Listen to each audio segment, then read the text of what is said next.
तांगसू हवांग को भी यही सब बात बताती है कि मैं बस तांगसू की फैन हूँ, इसलिए तांगसू ने ये ब्रेसलेट मुझे दिया था।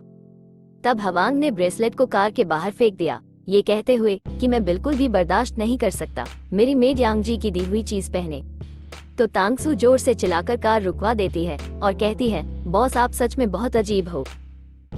यानी भले की माना कि यांगजी आपको पसंद नहीं है, लेकिन किसी की भी चीज को इस तरह फेंकना सही नहीं है। हवांग कहता है कि हाँ, मैं बहुत ज्यादा अजीब हूँ, इसलिए मैंने ऐसा किया, इसलिए तुम भी कार से उतर सकती हो। इसलिए तांगसू कार से उतरकर सब जगह अपना ब्रेसलेट ढूंढने लगी, लेकिन वो कहीं भी नहीं मिल रहा था। इसलिए वो बैठकर रोने लग जाती है और वो दिन याद करती है जब अपने जन्मदिन वाले दिन यांगजी से मिलने के लिए बहुत ज्यादा एक्साइटेड थी।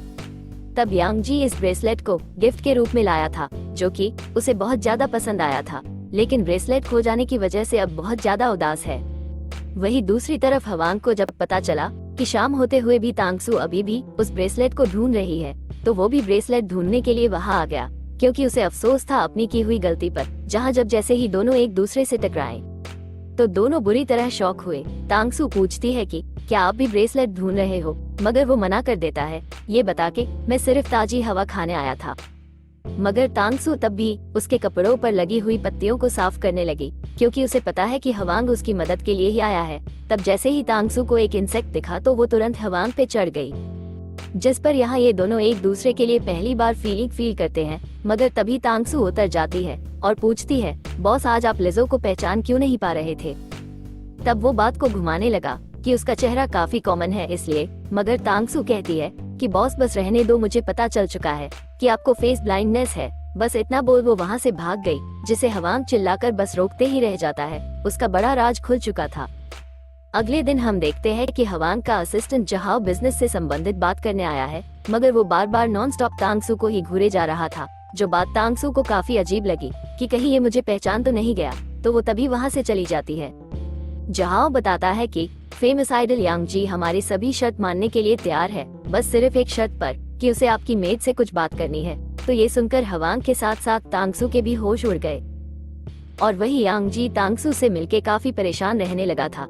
तभी उसकी साइड पे मेंग मेंग आई, जो उससे बहुत क्लोज हो रही थी, लेकिन यांगजी उसे बिल्कुल भी भाव नहीं देता, बल्कि कॉल पे पूछने लगा कि आखिर क्यों मुझे उससे मिलने नहीं दिया जा रहा है, जबकि मेरा उस लड़की से मिलना बहुत जरूरी है।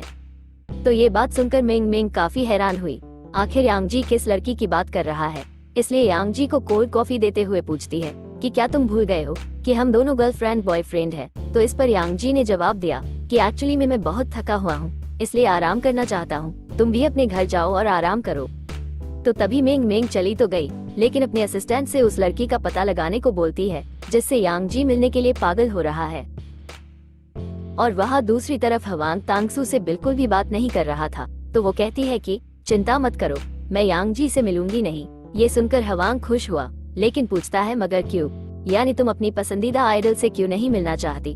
तो इस पर तांगसू कहती है कि आप क्या चाहते हैं कि मैं उससे मिलूं। तो तब हवांग घबरा जाता है कि कहीं ये मुझसे छुपके उसे मिलने ना चली जाए, इसलिए तांगसू को भी जबरदस्ती अपने साथ कंपनी ले जाने लगा, जहाँ तांगसू पूछती भी है, बॉस कंपनी में मेरा क्या काम। तो इस पे हवांग बताता है कि तुम्हें वहाँ काफी कुछ सीखने को मिलेगा, और क्या तुम हमेशा मेरी मेड बन के रहना चाहती हो, यानी मैं तो तुम्हें अपनी सेक्रेटरी बनाने का सोच रहा था।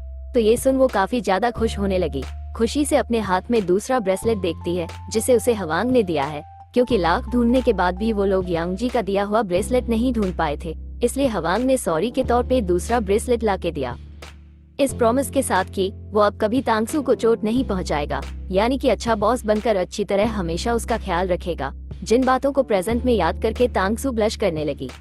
फिर अब हम देखते हैं कि ये दोनों जैसे ही कंपनी के पास पहुंचे, वहाँ फैंस की भीड़ लगी थी अपने अपने फेवरेट आइडल को देखने के लिए। ये सब देख तांगसू याद करती है कि वो टाइम भी कितना अच्छा था जब मेरे भी बहुत सारे फैंस हुआ करते थे और मुझे और मेरी आवाज को पसंद करते थे।